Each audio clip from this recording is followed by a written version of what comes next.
Dear students, first of all, Namaste to all of students. Today we shall start +1 economics. सभी बच्चों ने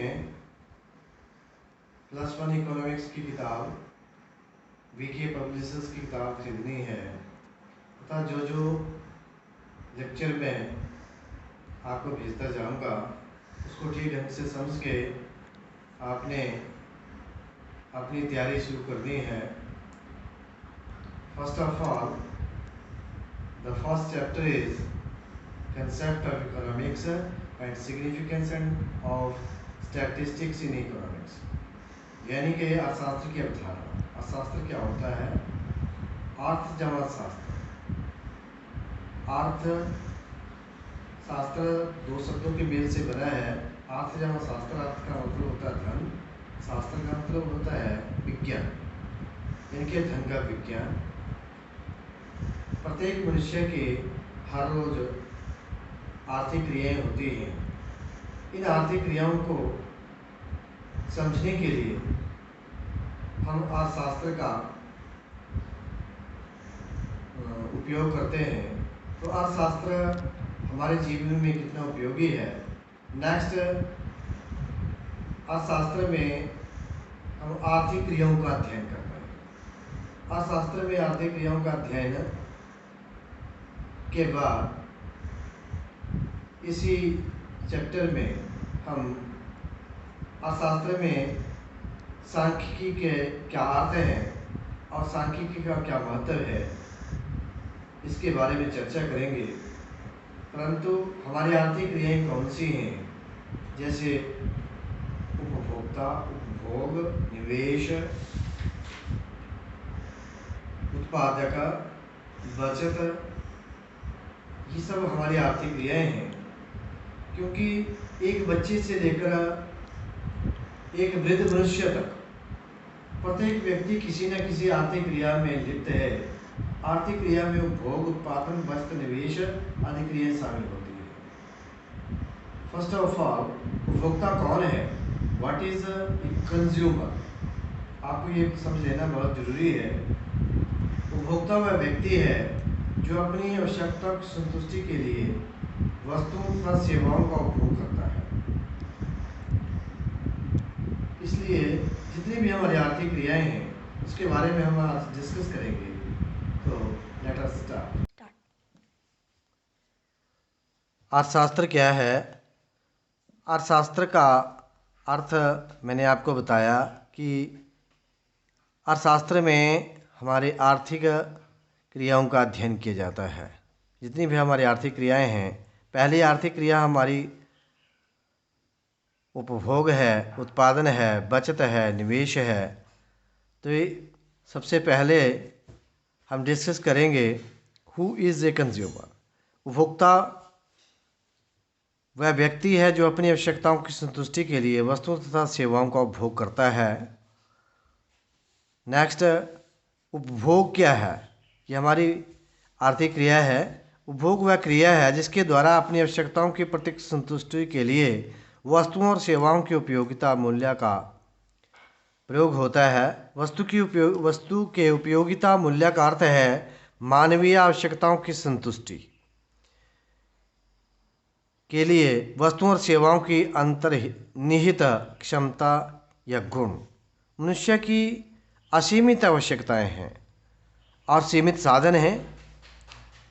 इन साधनों की संतुष्टि के लिए मनुष्य अपने सीमित साधनों का असीमित आवश्यकताओं की संतुष्टि के लिए मनुष्य सीमित साधनों का प्रयोग करता है ताकि उसे अधिकतम संतुष्टि मिले। इसलिए अर्थशास्त्र में मनुष्य की उन क्रियाओं का अध्ययन किया जाता है जिससे कि मनुष्य को अधिकतम संतुष्टि मिले। आप जानते हैं कि मनुष्य की असीमित आवश्यकताएं हैं, साधन दुर्लभ होते हैं और साधनों के वैकल्पिक प्रयोग होते हैं। दूसरी हमारी आर्थिक क्रिया है उत्पादक। जो भी हमारा उत्पादक क्षेत्र है उत्पादक कौन होता है? What who is a producer?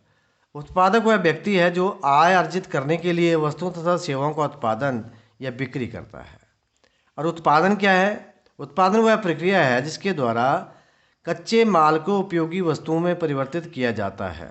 वस्तुएं तभी उपयोगी होती हैं जब उत्पादन प्रक्रिया में वे उपयोगिता मूल्य प्राप्त कर लेती हैं। बचत तथा निवेश अन्य आर्थिक क्रियाएं हैं। बचत क्या होती है? What is saving? बचत आय का वह भाग है जिसका उपभोग नहीं किया जाता। इस प्रकार से यह उपभोग से निवृत्त रहने की एक क्रिया है।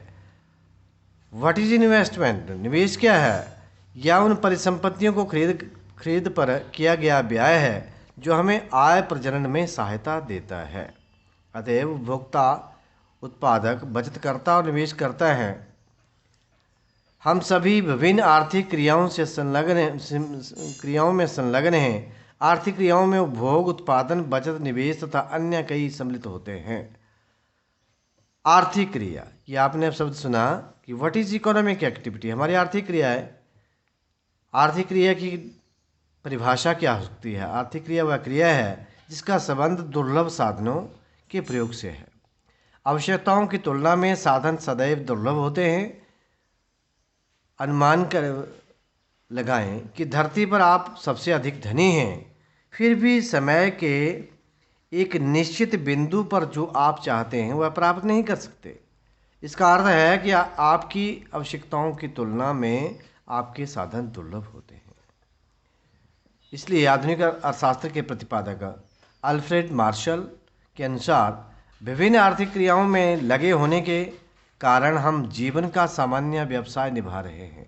अतएव अर्थशास्त्र को जीवन के सामान्य व्यवसाय के संबंध में मानव जाति के अध्ययन के रूप में परिभाषित किया जाता है।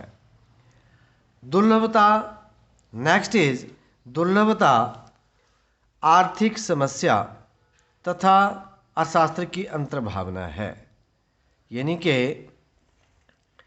आर्थिक समस्या, हमारी आवश्यकताओं की तुलना में साधन सदैव दुर्लभ होते हैं। कि आपने पहले पढ़ा, संसाधनों के वैकल्पिक उपयोग होते हैं। अपनी जेब में रखे 10 रुपये के एक नोट को आप कॉफ़ी के एक प्याले पर तथा ठंडे पेय पदार्थ पर खर्च कर सकते हैं। इसी भांति एक श्रमिक बी और सी की बजाय कारखाना ए में अपनी सेवाएं उपलब्ध कर सकता है। इसलिए साधन दुर्लभ हैं और उनके वैकल्पिक उपयोग हैं। हम सीमित साधनों के वैकल्पिक उपयोगों में आवंटन की समस्या से बच नहीं सकते। इसे ही आर्थिक समस्या या चयन की समस्या कहा जाता है। इसलिए अर्थशास्त्र को चयन का विज्ञान भी कहा गया है, चयन का शास्त्र भी कहा गया है। आर्थिक समस्या क्या है? What is economic problem? यह चयन की समस्या है। आपको चयन करना पड़ता है जो आपके पास सीमित साधन हैं कि उन साधनों को किस प्रकार से हम खर्च करें ताकि हमें अधिकतम संतुष्टि मिले। इसलिए आर्थिक समस्या, अर्थशास्त्र में आर्थिक समस्याओं का अध्ययन किया जाता है। अर्थशास्त्र वह विज्ञान है जो वैकल्पिक उपयोगों वाले सीमित साधनों तथा उद्देश्यों से संबंध रखने वाले मानवीय व्यवहार का अध्ययन करता है। अर्थशास्त्र के 3 घटक हैं: उपभोग, उत्पादन और वितरण। फर्स्ट ऑफ ऑल, हम आवश्यकताओं की संतुष्टि के लिए विभिन्न वस्तुओं का उपभोग करते हैं। वस्तुओं और सेवाओं के उपभोक्ता अथवा क्रेताओं के रूप में मानव जाति के व्यवहार का अध्ययन अर्थशास्त्र में किया जाता है। उपभोक्ता के रूप में लोगों के साधन सीमित हैं, उनकी आवश्यकताएं सीमित हैं। विभिन्न वस्तुओं और सेवाओं को खरीदने पर वे अपने निश्चित साधनों का बंटवारा कैसे करते हैं ताकि उनकी संतुष्टि अधिकतम हो सके। इसलिए उपभोग तथा उपभोक्ता का व्यवहार का अध्ययन है ये। हम जब मानक संबंध का एक निश्चित स्तर स्थापित कर देते हैं, जैसे वस्तु की कीमत और इसकी खरीद में विपरीत संबंध है, वस्तु की कीमत और खरीद में विपरीत संबंध है, जो यह व्याख्या करता है। इसका मतलब क्या हुआ? वस्तु की कीमत और उसकी खरीद में विपरीत संबंध। विपरीत संबंध का मतलब यदि कीमत ज़्यादा होगी तो उसकी खरीद कम होगी, यदि वस्तु की कीमत कम होगी तो उसकी खरीद ज़्यादा होगी, इसलिए इसको हम विपरीत संबंध कहा जाता है। उपभोक्ता किस प्रकार से उसके साथ व्यवहार करते हैं, तो इसे हम उपभोग सिद्धांत कहते हैं, कंजम्पशन थ्योरी भी कहते हैं। दूसरा घटक है उत्पादन। उत्पादकों के भी साधन सीमित होते हैं। जो उत्पादन करता है किसी वस्तु के, उसके साधन भी सीमित हैं, जबकि अपनी फर्मों कारखानों के में उत्पादन के लिए उन्हें अनेक प्रकार की वस्तुओं और सेवाओं का चयन करना पड़ता है कि किस प्रकार बाजार में किस वस्तु की ज़्यादा डिमांड है, उस वस्तु का उत्पादन किया जाए।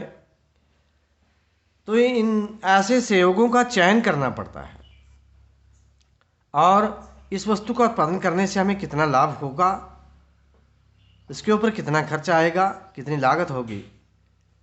इसलिए उस वस्तु के ऊपर कम खर्च आए और लाभ ज़्यादा हो तो हम उस वस्तु को चुनेंगे। इसलिए उत्पादन भी एक अर्थशास्त्र में हमारी आर्थिक क्रिया का घटक है। नेक्स्ट है डिस्ट्रीब्यूशन। अर्थशास्त्र के विद्यार्थियों की रुचि यह जानने में भी होती है कि आय का किस प्रकार उन लोगों में वितरण होता है जो उत्पादन के एजेंट के रूप में कार्य करते हैं। उत्पादन के एजेंट कौन हैं? ये उत्पादन के कारकों के स्वामी हैं, जैसे भूमि, श्रम, पूंजी तथा उद्यम वर्ग। प्रजनित आय का कुछ भाग भूमि के स्वामियों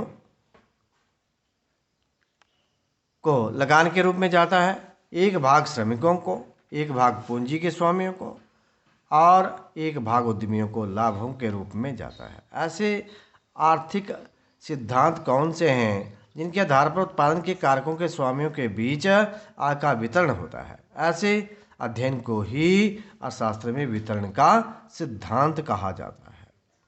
इसलिए वितरण, डिस्ट्रीब्यूशन किस प्रकार होना चाहिए आय का, ताकि ऐसा ना हो कि कुछ व्यक्ति ज़्यादा धनवान बन जाएं और कुछ व्यक्ति ज़्यादा निर्धन बन जाएं। तो अर्थशास्त्री उन प्रश्नों को भी संबोधित करते हैं जिनका सामाजिक महत्व है, जैसे निर्धनता और बेरोजगारी का प्रश्न, सामाजिक न्याय के साथ समृद्धि का प्रश्न, विभिन्न आर्थिक क्रियाओं से जुड़े पर्यावरण अवनति का प्रश्न, सामाजिक महत्व तथा सामूहिक महत्व के मुद्दों को समष्टि अर्थशास्त्र के मुद्दों के रूप में श्रेणीकृत किया जाता है। इसलिए ये व्यष्टि अर्थशास्त्र के मुद्दों से भिन्न होते हैं। व्यष्टि अर्थशास्त्र के मुद्दे जो व्यष्टि आर्थिक क्रियाओं जैसे एक परिवार, एक फर्म तथा एक उद्योग द्वारा सामना किए गए चयन की समस्या के चारों ओर घूमते रहते हैं। अर्थशास्त्र दो प्रकार का है, व्यष्टि अर्थशास्त्र और समष्टि अर्थशास्त्र, जिसके बारे में हम नेक्स्ट लेक्चर में पढ़ेंगे। That's all.